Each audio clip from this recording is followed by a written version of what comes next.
இன்னைக்கு ஆளுங்கட்சியா இருக்கிறவங்க பத்தி நான் உங்ககிட்ட சொல்ல வேணாம். எல்லாரும் இன்னைக்கு லைவ்ல பார்த்துக்கிட்டு இருக்கீங்க, தொலைக்காட்சியில பார்த்துக்கிட்டு இருக்கிறீங்க. இன்னைக்கு ஆளுங்கட்சியா வந்திருக்கக்கூடியவங்க எப்படி இந்த நிலைமைக்கு வந்தாங்கிறத நம்ம யோசிச்சு பார்க்கணும். தேர்தலில் நாம எதிர்பார்த்தது ஒரு பெரிய வெற்றி, மீண்டும் திராவிட மாடல் 2.2 வந்துச்சு அமையும் அப்படின்னு நம்பிக்கையோடு இருந்தோம். ஆனால் என்ன பண்ணிட்டோம், தேர்தலில் நமக்கு யார் எதிரின்னு தெரியாம போய் சண்டை போட்டுட்டோம். இன்னைக்கு எதிரி யாருன்னு தெரிஞ்சிருச்சு. மீண்டும் அந்த தவறை நம்ம செய்ய மாட்டோம், செய்ய மாட்டீங்கிற நம்பிக்கை எனக்கு இருக்கு. குறிப்பிட்டு சொன்னா, இந்த கிழக்கு மாவட்டத்தில் மாதம் ஒரு நிகழ்ச்சி வந்து நான் கலந்துகிட்டு இருக்கிறேன். ஆனா ஒரு சிறிய இடைவேளை, 4 மாதங்களுக்கு பிறகு சென்னை கிழக்கு மாவட்டத்துக்கு நான் வந்திருக்கிறேன். ஆனால் சேகர் பாபு அவர்கள் நினைச்சுக்கலாம், நான் அவர் மேல கோபமா இருக்கேன் அதனால வரல அப்படின்னு கூட அவர் மனசுல தோணிருக்கலாம். அது கோபம் இல்லை, அது வருத்தம். வருத்தம் மட்டும் இல்லை, அவர் மீதும் இந்த மாவட்டத்தின் மீதும் எனக்கு இருக்கக்கூடிய ஒரு உரிமை.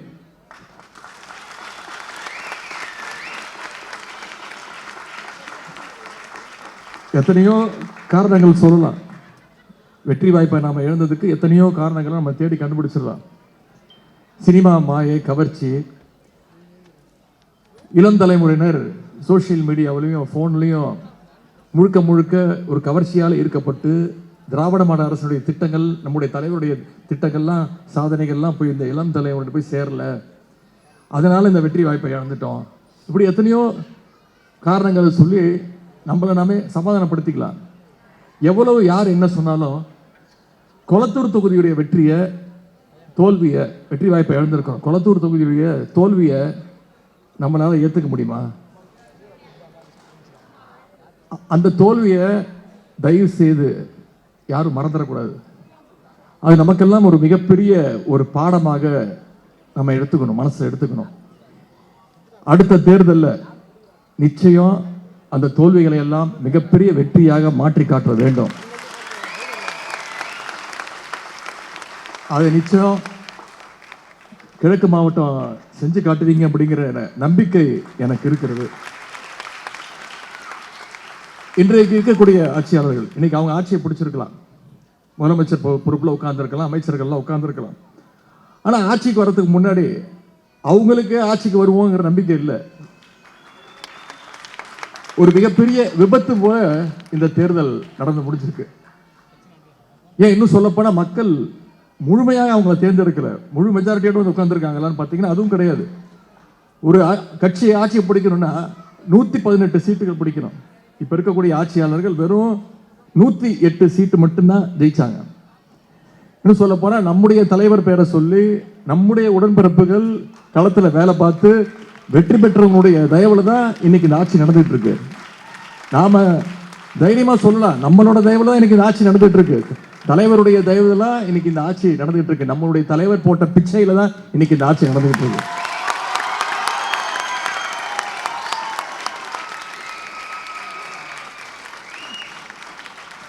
வெற்றி வாய்ப்பை இழந்திருக்கோம். எத்தனை சதவீத வாக்கு வித்தியாசம் தெரியுமா? வெறும் 3% வாக்கு வித்தியாசத்தில் வெற்றி வாய்ப்பை நம்ம இழந்திருக்கிறோம்.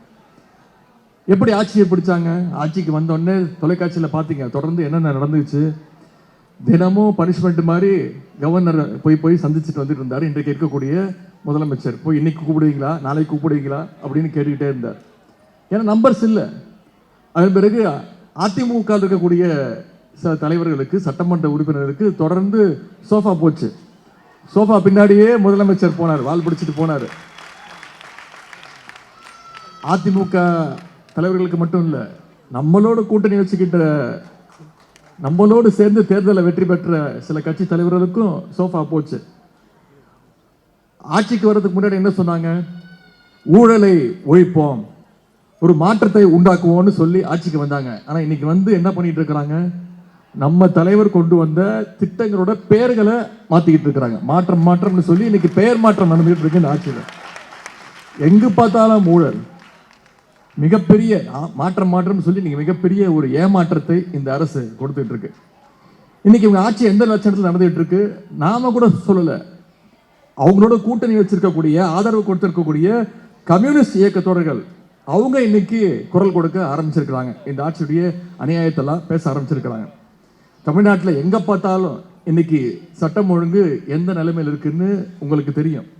இன்னும் சொல்லப்போனா ஆளுங்கட்சியுடைய நிர்வாகிகளே இன்னைக்கு தொடர் கொலை, கொள்ளை, பாலியல் வன்முறையில் ஈடுபட்டு வராங்க. ஒரு பக்கம் விவசாயிகள் மிகப்பெரிய வேதனையில் மாட்டிக்கிட்டு இருக்கிறாங்க. இந்த ஆட்சி அமைஞ்ச இந்த 105 நாட்கள் இருக்கும். இந்த 105 நாட்கள்ல அதிகமாக பாதிக்கப்பட்டது யாருன்னு பார்த்தீங்கன்னா விவசாய பெருங்குடி மக்கள் தான். தேர்தல் வாக்குறுதி என்ன சொன்னாங்க?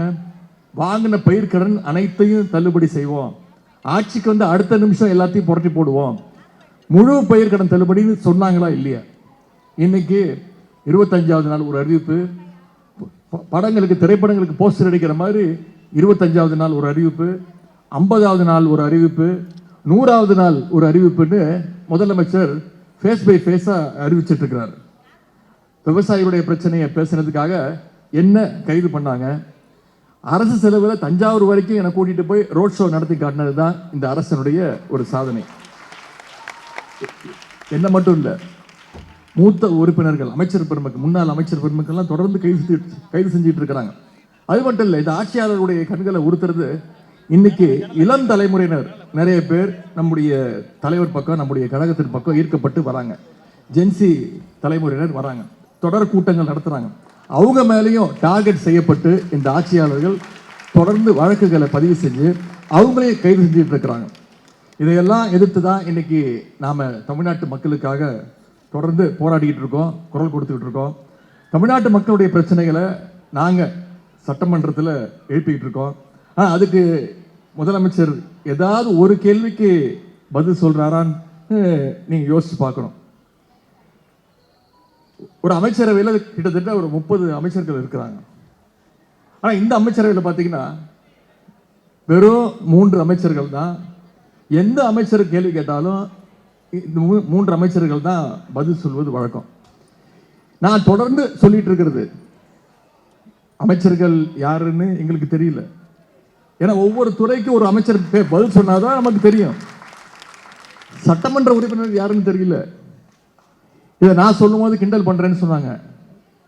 2 நாட்களுக்கு முன்பு ஒரு சட்டமன்ற உறுப்பினரே சொல்றாரு, அவையில சொல்றாரு, நான் சட்டமன்ற உறுப்பினர் வெளில நம்ப மாட்டேங்கிறாங்க அப்படின்னே சொல்றாரு.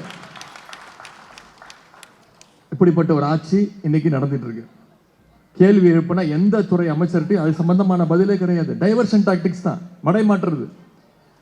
2 நாட்களுக்கு முன்பு அசம்பிளியில் என்ன நடந்துச்சு பார்த்துருப்பீங்க. முன்னாள் அமைச்சர் செந்தில் பாலாஜி அவர்கள் மின்வெட்டு பிரச்சனையை பற்றி பேசிட்டு இருக்கிறாரு. கரண்ட் பில் அதிகமாக வந்திருக்கு அப்படின்னு பேசிட்டு இருக்கிறார், ஒரு குற்றச்சாட்டை வைக்கிறார். ஆனால் அதற்கு பதில் சொல்ல துப்பில்லாத ஒரு அமைச்சர் எந்திரிச்சு வேணும்னே அதை மடைமாற்றம் செய்ய நம்மளை சீண்டுவதை போல சில வார்த்தைகள் பேசுறார். அதற்கு தான் எந்திரிச்சு நாங்கள் பதில் சொல்லிட்டு இருக்கிறோம். அதுதான் இன்னைக்கு தலைப்புச் செய்திகளாக வந்துட்டு இருக்கு. உண்மையா என்ன தலைப்புச் செய்தி வந்திருக்கணும்? திமுக குரல் கொடுத்துச்சு, மக்கள் பிரச்சனை மின்வெட்டு பிரச்சனைக்கு பதிலாக அதன் சம்பந்தமா திமுக குரல் கொடுத்துச்சு, அசம்பிளியில் பேசிச்சு, என்ன பதில் சொன்னாங்க இந்த அரசு அப்படிங்கிறதா தலைப்புச் செய்திகள் வந்திருக்கணும். ஆனா அன்னைக்கு என்ன தலைப்புச் செய்தி வந்தது? உதயநிதியும் அமைச்சரும் மோதல். இது வந்திருக்கணுமா? இதை யோசிச்சு பாருங்க. வெறும் இந்த அரசு அமைஞ்சதுலேருந்து முதல் நாள்லேருந்து முழுக்க டைவர்ஷன் டாக்டிக்ஸ் தான். நான் தான் அரசு சபாநாயகர்கிட்ட சொன்னேன், நாங்கள் ஒரு கேள்வி கேட்டால் நாங்களே அசர்ற மாதிரி எங்களை திருப்பி கேள்வி கேட்குறீங்க. வெளியில பார்க்குற மக்களுக்கு யார் ஆளுங்கட்சி யார் எதிர்கட்சின்னு புரியல. பொதுவாக எதிர்கட்சி கேள்வி கேட்பாங்க, ஆளுங்கட்சி அதற்கான பதிலை சொல்லுவாங்க. ஆனால் இங்கே அவையில் எங்களை பார்த்து ஆளுங்கட்சி கேள்வி கேட்குறாங்க, நாங்கள் உட்காந்து பதில் சொல்லிட்டு இருக்கிறோம். கேள்வி கேட்டால் கூட பரவாயில்ல, பதில் சொல்லிடலாம். பாட்டு பாடினா நாங்கள் என்ன பண்ணுறது? சபாநாயகருக்கு தெரியல. ஆமாம், ஏன்னா அவரும் பாட்டு பாடுறாரு. எங்களுக்கே சந்தேகம் வந்துடுது, நாங்கள் சட்டசபைக்கு தான் வந்திருக்கோமா இல்லை சூப்பர் சிங்கர் நிகழ்ச்சிக்கு வந்திருக்கோமா? பொதுவாக ஒரு அரசு நடக்கும்போது எதிர்கட்சிகள் ரொம்ப வேகமாக பேசுவாங்க, நிறைய குற்றச்சாட்டுகள் வைப்பாங்க. அப்போ சபாநாயகர் எதிர்கட்சிகள் பேசுறத அவை குறிப்பிலிருந்து தொடர்ந்து நீக்குவாங்க. ஆளுங்கட்சி இருக்கக்கூடிய அமைச்சர்கள் சொல்லுவாங்க, பதில் சொல்லுவாங்க, ரிக்வெஸ்ட் பண்ணுவாங்க, சபாநாயகர் அவர்களே தவறான வார்த்தையை பயன்படுத்துறாரு, அவை குறிப்பிலிருந்து நீக்குங்க. ஏன்னா எதிர்கட்சிகள் மக்களுடைய பிரச்சனைகளை போய் பேசுறது தான் எதிர்கட்சி. அதற்காக தான் நாங்கள் போறோம். ஆனா இந்த அரசுல என்ன நடந்துட்டு இருக்கு, இந்த சட்டசபையில் என்ன நடந்துட்டு இருக்கு, தயவுசெய்து கூர்ந்து கவனிங்க. முறையா சட்டசபை வரலாற்றிலே முதல் முறையா, ஹிஸ்டரியிலே ஃபர்ஸ்ட் டைம், எதிர்கட்சிகள் நாங்க பேசுறதை விட ஆளுங்கட்சி பேசுறது, அமைச்சர்கள் பேசுறது, ஆளுங்கட்சியுடைய சட்டமன்ற உறுப்பினர்கள் பேசுவதை சபாநாயகர் அவை குறிப்பில் இருந்து தொடர்ந்து நீக்கிக் கொண்டே இருக்கிறார். அது மட்டும் இல்ல, பொதுவா நீக்கும் போது என்ன சொல்லுவாங்க, இப்ப நாங்க பேசும்போது சபாநாயகர் நீக்கிட்டாருன்னா நாங்க கேட்போம், நான் என்ன தப்பா சொல்லிட்டேன், அது ஒன்றும் அன்பார்லிமெண்டரி வேர்டு கிடையாது, தயவு செய்து கன்சிடர் பண்ணுங்க அப்படின்னு சொல்லுவோம். ஆனா இப்ப இருக்கக்கூடிய அமைச்சர்கள் என்ன பண்றாங்க, பேசிட்டே இருக்கிறாங்க, பொய் குற்றச்சாட்டுகள் அவன் மேல வைக்கிறாங்க, வச்சுட்டு சபாநாயகர் கிட்ட அவங்களே சொல்லிடுறாங்க நீக்கிறீங்க நீக்கிறீங்க அப்படின்னு. இப்படிப்பட்ட ஒரு கேடுகட்ட ஆட்சியை இதுவரைக்கும் தமிழ்நாடு பார்த்ததே கிடையாது. இதுல நம்மகிட்ட சவால் வேற விடுறாங்க, பாத்தீங்களா நாங்க தான் முதல்ல லைவ் கொடுத்தோம், தேர்தல் அறிக்கையில் நீங்க சொன்னீங்க, நான் சொன்னேன் எந்திரிச்சு, முதலாக சட்டப்பேரவை நிகழ்ச்சியை நேரலையில் கொடுத்தது எங்களுடைய தலைவர், நம்முடைய அரசு, திராவிட மாடல் அரசு. 2021ஆம் ஆண்டு ஆட்சிக்கு வந்தோடனே நம்ம தலைவர் லைவ் கொடுத்தாரு. கேள்வி நேரம் ஒவ்வொரு நாளும் 1.5 மணி நேரம், 10 கேள்விகள், ஒவ்வொரு அமைச்சரும் 2-3 கேள்விகள், துணை கேள்விகள் கேட்பாங்க. ஆனா இன்னைக்கு ஆட்சி அமைஞ்சு இத்தனை நாள் ஆட்சி கிட்டத்தட்ட 4 மாதங்கள் ஆக போகுது, இதுவரைக்கும் கேள்வி நேரத்தையே எடுக்கிறதுக்கு துப்பில்லாத ஒரு அரசு இன்னைக்கு நடந்துட்டு இருக்கு. எல்லாத்தையும் நேரலையில் கொடுக்குறாங்க. நாங்கள் நேரலையில் நிப்பாட்டணும்னு சொல்லவே இல்லை, லைவ் டெலிகாஸ்ட்டுக்கு அகெயின்ஸ்டா நாங்கள் பேசவே இல்லை. கொடுங்க, தயவுசெய்து கொடுங்க. ஆனால் உங்களுடைய அமைச்சர்களை கட்டுப்படுத்துங்க. உங்கள் அமைச்சர் சொல்கிற வார்த்தையை, சொல்லுகின்ற குற்றச்சாட்டுகளை சபாநாயகர் கட்டுப்படுத்தணும். ஏன்னா இஷ்டத்துக்கு பேசிடுறாங்க, எதற்கெடுத்தாலும் நம்மளை குறை சொல்றது. நம்ம ஏதாவது ஒரு கேள்வி கேட்டால் அவங்க என்ன தெரியுமா சொல்றாங்க, உடனே திமுக ஆட்சியில் நடக்கலையா, ஏங்க எங்க ஆட்சி மேல குறை இருக்குன்னு தானங்க உங்கள் மக்கள் இன்னைக்கு மாற்றம்னு சொல்லி கொண்டு நிப்பாட்டி வச்சிருக்கிறாங்க, உட்கார வச்சிருக்கிறாங்க, அதற்கு பதில் சொல்லுங்கன்னா அதை மடைமாற்ற வேண்டியது. இதை தொடர்ந்து இந்த அரசு செய்து கொண்டிருக்கிறது. அது மட்டும் இல்ல, 2 நாட்களுக்கு முன்பு, ஆனா இது 3 மாசமா சொல்லிட்டு இருக்கிறாங்க, ஃபைல் ரெடியா இருக்கு, ஓபன் பண்ணிடுவோம். 2 நாட்களுக்கு முன்பு முதலமைச்சரே சொல்றாரு, 3 ஃபைல் ரெடியா இருக்கு, என் டேபிளுக்கு வந்திருக்கு, டேபிள் மேலேயே வச்சிருக்கிறேன், அது ஓபன் செய்ய வச்சிடாதீங்க, ஓபன் பண்ணுங்க, யார் உங்களுக்கு நிப்பாட்டினா, அதாவது மிரட்டுறாரா. அண்ணா திராவிட முன்னேற்ற கழக சட்டமன்ற உறுப்பினருக்கு சோஃபா கொடுத்தாருல்ல, அது மாதிரி ஃபைல் அப்படின்னு கோடு வச்சு நம்மளுடைய முன்னாள் அமைச்சர்களை, நம்மளுடைய சட்டமன்ற உறுப்பினர்களை மிரட்ட முயற்சிக்கிறாராம். நான் அதான் உடனே வெள்ளிக்கிழமை அன்னைக்கு நான் போயிருந்தேன், அவர் அன்னைக்கு பேசும்போது நான் அவையில் இல்லை, அடுத்த நாள் நான் போயிருந்தேன், அவர் அவைக்கு வரல. அதன் பிறகு அடுத்த நாள் நான் காலையில் போயிட்டேன். நம்முடைய அமைச்சர்கள்லாம் பேசுங்க, நான் சொன்னேன் ஃபைல் மேட்டர்னு ஒன்று சொல்லியிருக்கிறாரு முதலமைச்சர், அதை பற்றி பேசணும் அப்படின்னு நான் சொன்னேன், அவரை வரட்டும், அவரை வச்சுக்கிட்டே கேட்போம், அவர் தானே சொன்னார் அப்படின்னு. முதலமைச்சர் வந்தோடனே எந்திரிச்சு கேட்டேன், இது வரைக்கும் வாயை திறக்கல. தைரியம் இருந்தால் ஓப்பன் பண்ணி பாருங்க ஃபைலை. இந்த உருட்டல் மிரட்டலுக்கெல்லாம் நாங்கள் பயப்பட மாட்டோம். ஏன் ஓப்பன் பண்ண மாட்டேங்கிறீங்க, ஜோசியக்காரன் சொன்னா ஓப்பன் பண்ணுவீங்களா அப்படின்னு கேட்டேன். அதையும் நீக்கிட்டாங்க, ஜோசியக்காரங்கிறது நீக்கிறோம். ஏங்க ஜோசியக்காரன் அப்பாயின்மெண்ட் நீக்கிட்டீங்க, ஜோசியக்காரங்கிற வார்த்தையும் இப்போ நீக்கிட்டீங்க, பரவாயில்ல. ஆனால் தயவு செய்து முதலமைச்சர் வேண்டுகோள், அந்த 3 ஃபைல்களை சீக்கிரமா திறந்து பாருங்க. இந்த மிரட்டுற வேலைலாம் திமுக காரங்கிட்ட வச்சுக்காதீங்க, இதுக்கெல்லாம் நாங்கள் பயப்பட மாட்டோம் அப்படின்னு சொல்லிட்டு வந்தேன். இது நடந்தது போன வெள்ளிக்கிழமை, கிட்டத்தட்ட 72 மணி நேரம் ஆயிடுச்சு. நான் கூட இந்த முதலமைச்சர் கொஞ்சமாச்சும் சூடு சோரணம் இருக்கும் அப்படின்னு நினைச்சிட்டு இன்னைக்கு சபைக்கு போயிட்டேன். குடும்ப திருமணம், எங்களுடைய இல்லத்தில் ஒரு குடும்ப திருமணம் முடிச்சுட்டு 10 மணிக்கெல்லாம் அசம்பிளிக்கு போயிட்டேன். இன்னைக்கு முதலமைச்சர் இந்த ஃபைலை பற்றி ஏதாவது ஓப்பன் பண்ணுவார், இல்லை ஓப்பன் பண்ணி பார்த்தேன் ஏதாவது சொல்லுவாருன்னு பார்த்தா வாயவே திறக்கலைங்க. ஏன்னா அவங்களுக்கு தெரியும் திமுக மேலே எந்த குற்றச்சாட்டு, பொய் குற்றச்சாட்டு மட்டும் தான் வைக்க முடியுமே தவிர எதையும் நிரூபிக்க முடியாது, நம்முடைய தலைவர் மேல எந்த குற்றமையும் சுமத்தர முடியாது. பூச்சாண்டி காட்டுறாங்க நம்மகிட்ட. அது மாதிரி இப்ப இருக்கக்கூடிய அமைச்சர் ஒரு 2-3 அமைச்சர்களை தவிர நான் இங்க உங்களை பார்த்து கேட்கிறேன், உங்களுக்கு யாராவது அமைச்சர்களுடைய பேர் தெரியுமா?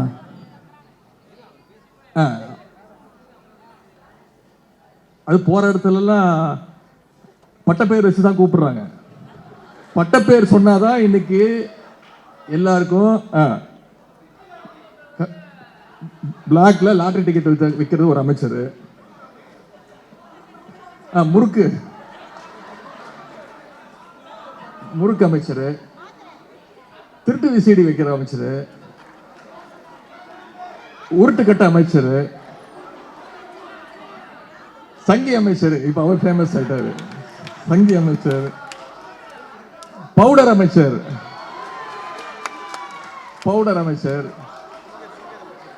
பாத்ரூம் அமைச்சர், அதுக்கு மேல சொல்ல முடியாது. இதெல்லாம் அவை குறிப்பிலிருந்து நீக்கிடுவாங்க. யாரு ஒரு சட்டமன்ற உறுப்பினர் தெரியல, யார் அமைச்சர்னு தெரியல, யார் எந்த தொகுதியில் நின்று ஜெயிச்சான்னு அவனுக்கே தெரியல. தப்பான தொகுதியில் போய் நன்றி சொல்லிட்டு இருக்கான். எங்களுக்கு மட்டும் இல்ல, அங்க உட்கார்ந்து இருக்காருல்ல முதலமைச்சர், சத்தியமா அவருக்கும் தெரியாது, வாய்ப்பே கிடையாது.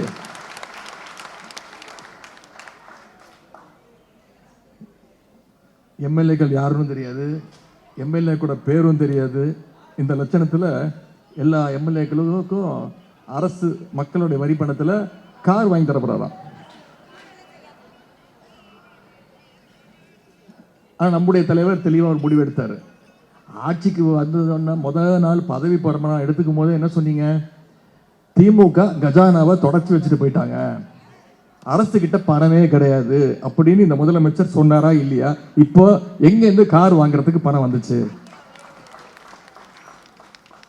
விவசாயிகளுடைய கடனை தள்ளுபடி செய்வேன், 100% தள்ளுபடி செய்வேன்னு சொன்னீங்களா இல்லையா? இன்னைக்கு நிதி இல்லைன்னு சொல்லி அந்த திட்டத்தையும் உங்களால் செய்ய முடியல. ஆனா இன்னைக்கு எங்க இருந்து கார் வாங்கி தரத்துக்கு பணம் வந்துச்சு? நம்முடைய தலைவர் சொன்னார், திராவிட முன்னேற்ற கழகத்துடைய சட்டமன்ற உறுப்பினர்கள் எங்களுக்கு இந்த அரசு வாங்கி தருகின்ற அந்த கார் தேவையில்லை அப்படின்னு தாங்க சொன்னேன். அதுக்கு உடனே ஒரு அமைச்சர் எந்திரிச்சு கத்துறாரு, அது எப்படி நீங்க கார் வேணான்னு சொல்லலாம்? யோ, நான் எங்களுக்கு தரவே கார் தான் வேணான்னு சொன்னா நீங்க வாங்கிக்கோங்க அப்படின்னு.